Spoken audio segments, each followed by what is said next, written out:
तो फिल्म की शुरुआत में हम जंगलों के बीच एक ईश नामी आदमी को देखते हैं। वो एक बायोलॉजिस्ट है और रिसर्च के सिलसिले में शहर से कई दूर जंगलों में रह रहा है। एक दिन रिसर्च के दौरान उसे जंगल से एक जहरीला सांप काट जाता है। वो बहुत ज्यादा पैनिक हो गया और यहाँ उसका फोन भी गिर गया। किसी को वो अब मदद के लिए भी नहीं बुला सकता था। हाथ सक करके जहर को निकालने की कोशिश की, लेकिन इससे भी काम नहीं बना। घर जाकर उसने कट भी लगा दिया, लेकिन देर हो चुकी थी। जहर उसके जिस्म में फैल रहा था और उसे अजीबोगरीब हेलुसिनेशंस हो रहे थे। वो कई दिन ऐसे ही पड़ा रहा। उसे लेने के लिए एक दिन बहुत से साइंटिस्ट भी यहाँ पे आए। उसे थोड़ा थोड़ा इस चीज का होश था। वो अभी भी जिंदा था, लेकिन उसके जिस्म में बिल्कुल भी ताकत नहीं थी। उसने हिम्मत करके इन लोगों को बुलाने की कोशिश तो की, लेकिन आवाज ना कर पाया। और ऐसे सब लोग ये जानकर यहाँ से चले गए कि ऐश यहाँ पर नहीं है। सीन कट हो गए। कुछ दिन बाद का हमें सीन दिखाया गया। उसने हाथ पे जो कट लगाया था, वहां से उसकी बॉडी से जहर बाहर निकलता रहा और जो थोड़ा बहुत जहर उसके दिमाग पे असर कर गया था, वो भी अब ठीक होने लगा था। बस उसे थोड़े बहुत हेलुसिनेशंस होते थे। होश में आने पर उसने फौरन शहर के हॉस्पिटल जाने का फैसला किया, अपनी गाड़ी साफ की और शहर की तरफ निकल गया। लेकिन एक अजीब चीज जो वो नोटिस कर रहा था, सड़कों पर कोई गाड़ी नहीं थी। और जब वो शहर पर पहुंचा तो वहां कोई इंसान जिंदा नजर नहीं आया उसे। सभी बिल्डिंग्स खाली पड़ी थी। ये देखकर वो पैनिक हो गया। यहाँ पर एक पेंडेमिक यानी एक वबा फैली थी। ये वबा इतनी खतरनाक थी कि इसने चंद ही दिनों में सारी की सारी आबादी को मार डाला। इश्क क्योंकि एक बायोलॉजिस्ट था, वो समझ गया कि काफी दिन वो आबादी से दूर रहा, इसीलिए इस बीमारी ने उसके ऊपर हमला नहीं किया और वो सरवाइव कर गया। जाहिर सी बात है, आबादी खत्म हो गई है तो ना कोई हुकूमत रही है और ना ही यहाँ कोई भी किसी भी चीज का मालिक रहा है। इसको यहाँ फौरन अपने पेरेंट्स का ख्याल आया। तेजी से वो गाड़ी घुमाते हुए जब घर गया तो उसने देखा कि उसके पेरेंट्स कई दिनों से मरे हुए थे और उनकी बॉडीज की हालत भी बहुत ज्यादा खराब थी। वो बहुत रोया, लेकिन फिर उसने हिम्मत पकड़ी और अपने ही घर के बाहर उसने कब्र खोदकर उनकी बॉडीज को दफन कर दिया। सुबह उठकर भी उसने पूरा शहर देखा, कोई और सर्वाइवर जिंदा नहीं था। ये बात सोचते ही उसने फैसला किया कि वो एक दूसरे शहर जाएगा। उसने लॉस वेगस जाने का डिसाइड किया।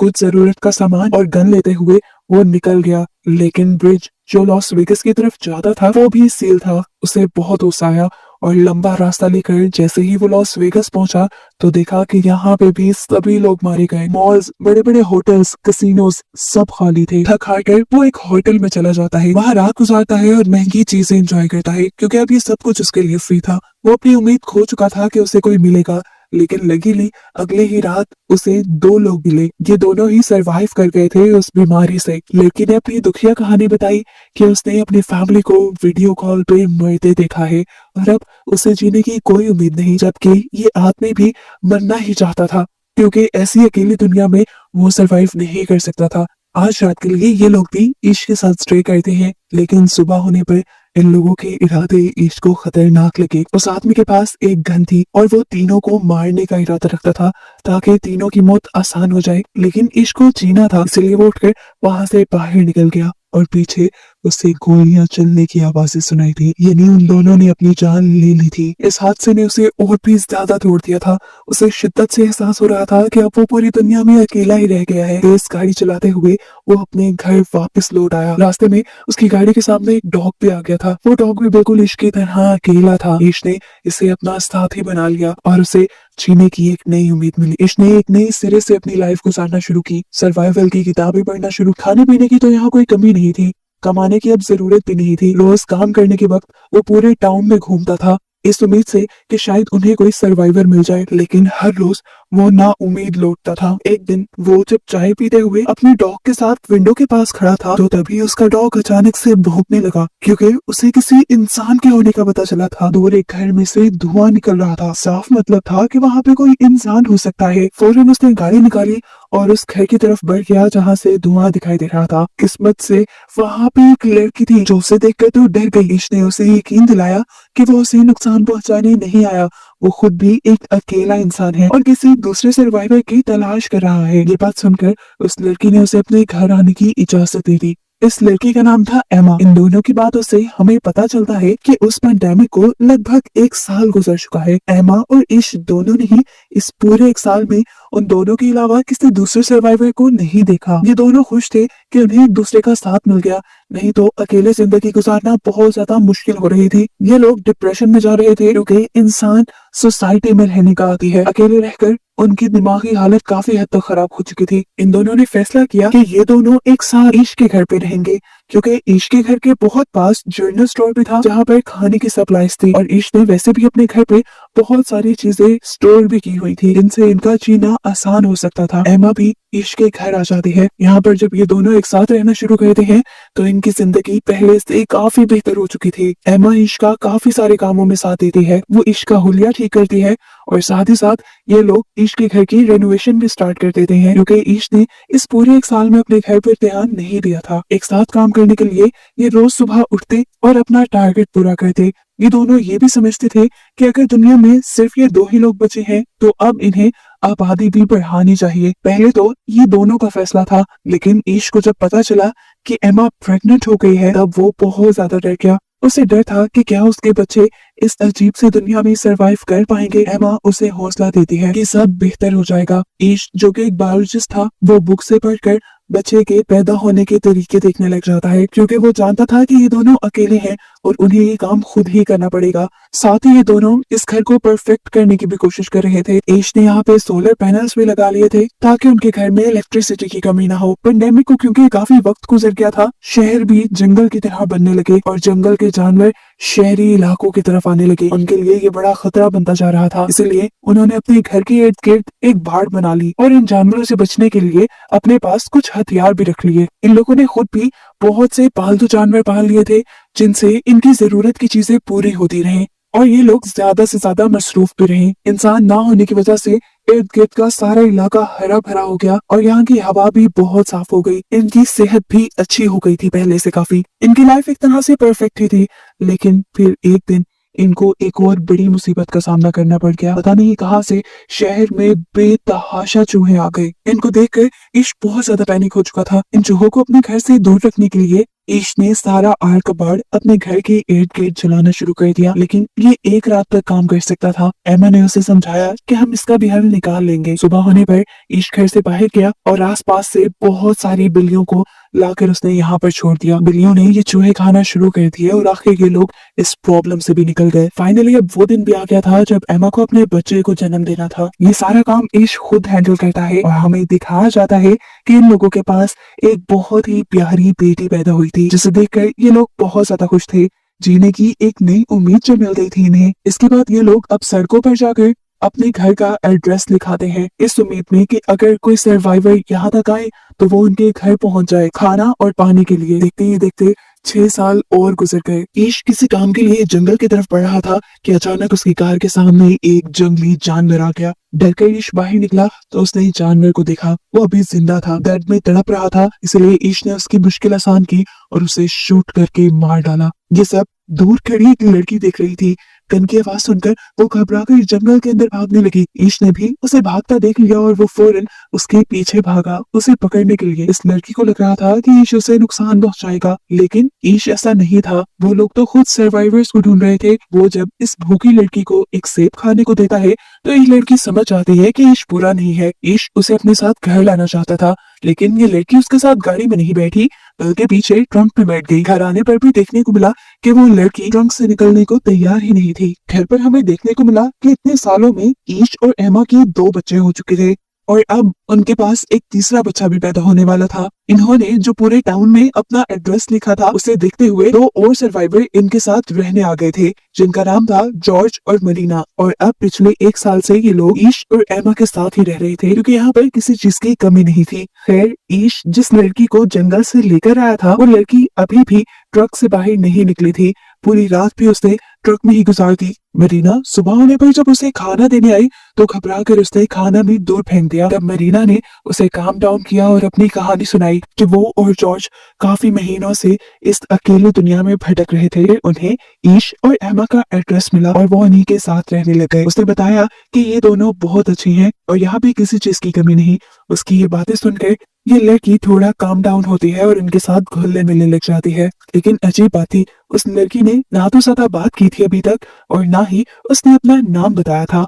मरीना एक दिन उसका सामान देखती है तो उसमें अजीबो गरीब ड्राइंग्स उसे दिखाई देती है। साथ ही उसे एक लेटर में इस बच्चे का नाम ईवी पता चलता है। उस लेटर में लिखा था कि इस पैंडेमिक के दौरान उसके डैड ने उसके साथ ज्यादती कर दी थी, जिसकी वजह से अब वो अपने सामने आने वाले हर इंसान से डरती है। ये लेटर उसकी मॉम ने लिखा था जिसमें वो चाहती थी कि ईवी जिसके भी पास जाए वो उसका ख्याल रखे, क्योंकि उसकी मॉम खुद ही मरने वाली थी। ये बात जानकर सभी ईवी का पहले से ज्यादा ध्यान रखने लग जाते हैं। इसी रात एमा को तीसरा बच्चा पैदा होता है, जिसकी वजह से ये लोग बहुत ज्यादा खुश हो जाते हैं। एक साल ऐसे ही गुजर जाता है। एक दिन उन्हें अपने एरिया में किसी के आने की खबर मिलती है। सभी लोग डर जाते हैं। छोटे बच्चों को अंदर भेजकर सभी बड़े लोग गन्स लेकर बाहर निकलते हैं चेक करने के लिए कि यहाँ पर कौन आया है। इन्हें पता चलता है कि ये एक और सर्वाइवर्स का ग्रुप था जिसमें टोटल 4 लोग थे। ये लोग भी ईश और एमा का एड्रेस देखते हुए यहाँ पहुंचे थे। इसमें एक डॉक्टर थी मोली, जिन्होंने इन सबको बताया कि इतने सालों में वो सिर्फ इन 4 जिंदा इंसानों से मिल पाई है और उसके बाद वो अब ईश की फैमिली से मिल रही है। इनकी हुलिया और बातों से लग रहा था कि ये लोग नुकसान नहीं पहुंचाएंगे किसी को भी, इसीलिए ईश और एमा इन्हें भी अपनी फैमिली में शामिल कर लेते हैं। वैसे भी यहाँ चीजों की तो कोई कमी है ही नहीं। अब ये लोग एक साथ मिलकर एक बड़ी सोसाइटी बना सकते हैं। ईश इन नए मेंबर्स को इस दुनिया में सरवाइव करने के रूल्स बताता है कि इन्हें हर वक्त अपने हथियार अपने पास रखने होंगे, क्योंकि ये दुनिया अब एक जंगल की तरह बन गई है। जंगली जानवरों का सामना इन्हें आए वक्त हो सकता है। ये लोग सप्लाईज लेने के लिए जब भी यहाँ से बाहर निकलते हैं तो जरूरी है कि ये लोग ग्रुप की शक्ल में निकले, नहीं तो कोई भी जंगली जानवर या कोई और चीज इन्हें नुकसान पहुंचा सकती है। ये सारे असूल बताने के बाद ये लोग सप्लाईज इकट्ठी करने के लिए यहाँ से बाहर निकलते हैं मॉल और हॉस्पिटल की तरफ। मोली जो एक डॉक्टर थी, उसने हॉस्पिटल से बहुत सारी ऐसी चीजें इकट्ठी कर ली थी जिन्हें ये अपनी कम्युनिटी में ले जा सकते थे और जिनसे इन सब लोगों का इलाज हो सकता था। खैर सालों का वक्त गुजर जाता है और हमें पता चलता है इस पूरे ग्रुप में काफी सारे बच्चे हो गए थे और दूसरे कपल के पास भी बच्चे थे। इनकी कम्युनिटी अब बड़ी होती जा रही थी।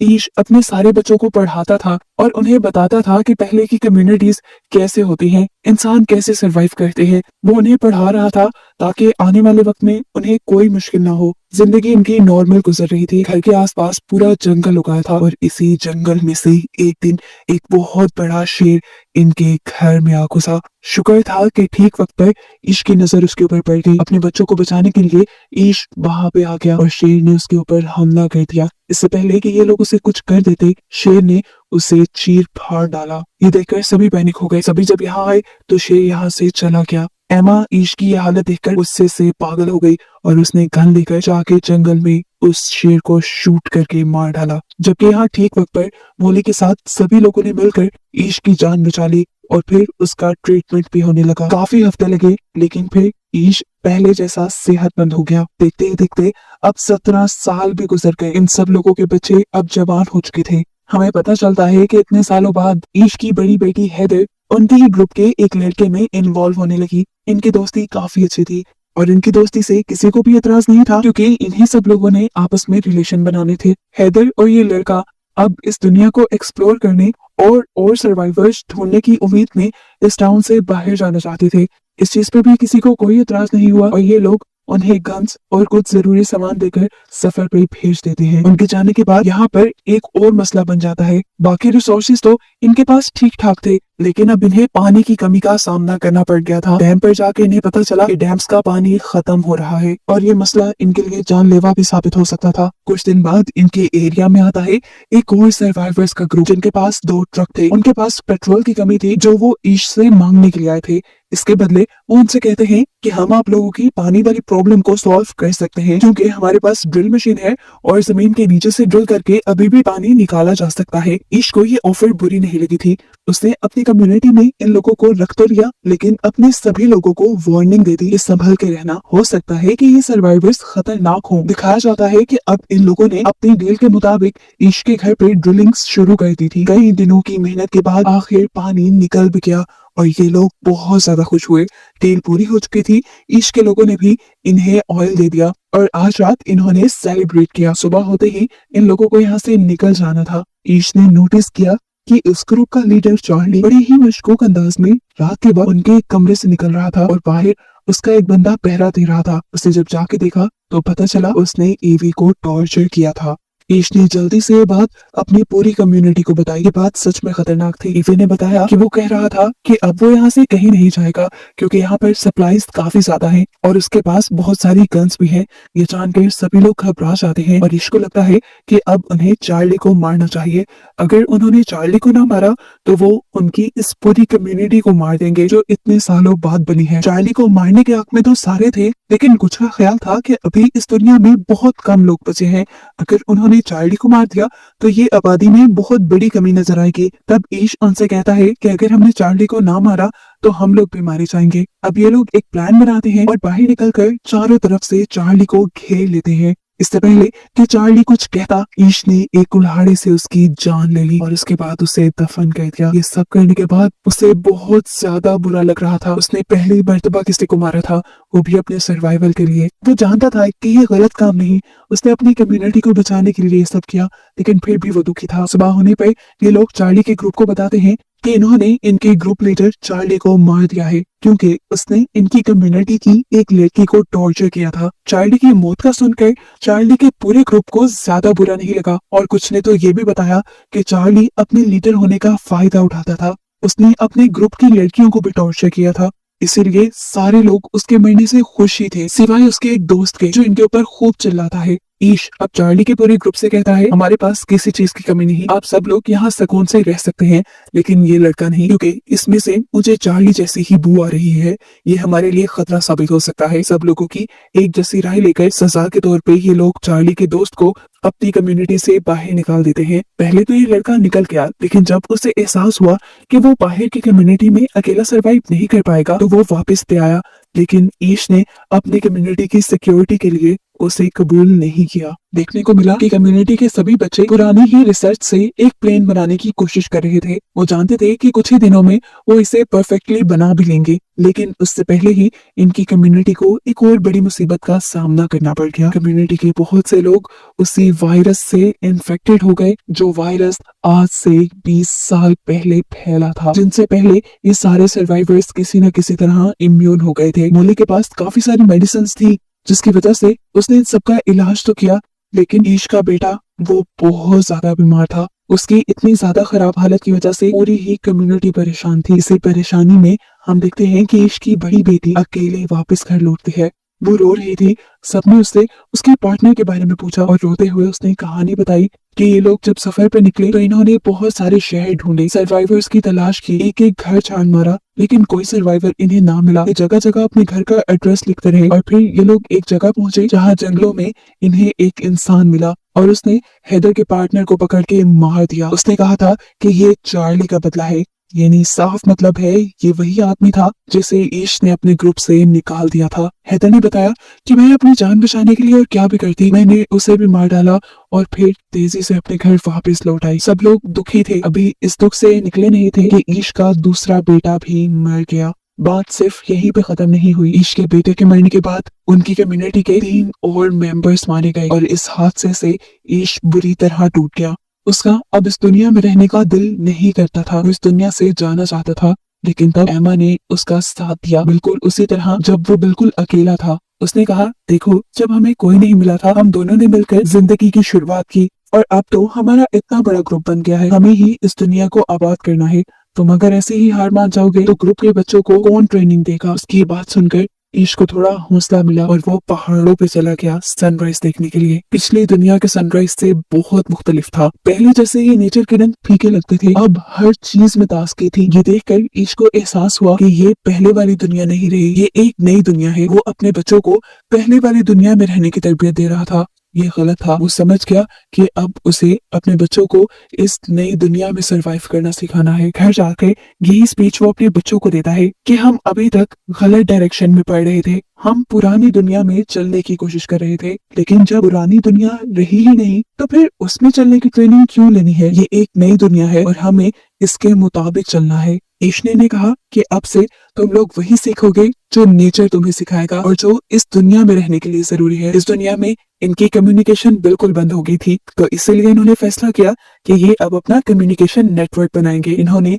दोबारा से एक नया रेडियो बनाया जिनसे इनकी कम्युनिकेशन स्ट्रांग हो गई। इसके बाद आए दिन ईश नए नए सोशल इवेंट्स रखने लगा जिसमें बच्चों को एहसास हुआ कि कैसे सभी इंसान मिलजुल कर जिंदगी गुजारते हैं। ईश ने अब अपनी ये कोशिश अपने तक नहीं रखी, उसने अपनी कम्युनिटी से बाहर निकलकर अपने शहर को भी रेनोवेट करना शुरू किया, दोबारा होटल्स को आबाद किया और फिर अपने आसपास के शहरों को भी ठीक करने का इरादा कर लिया। फिल्म के पोस्ट क्रेडिट सीन में हमें बूढ़े ईश को उसके पोते के साथ दिखाया जाता है जो उसे की सारी कहानी बता रहा था। वो उसे कहता है कि ये दुनिया बिल्कुल हमारी ही पीढ़ी है जिसे अब तुमने आगे बढ़ाना है। ये कहते हुए ही ये कहानी यहाँ पर खत्म हो जाती है।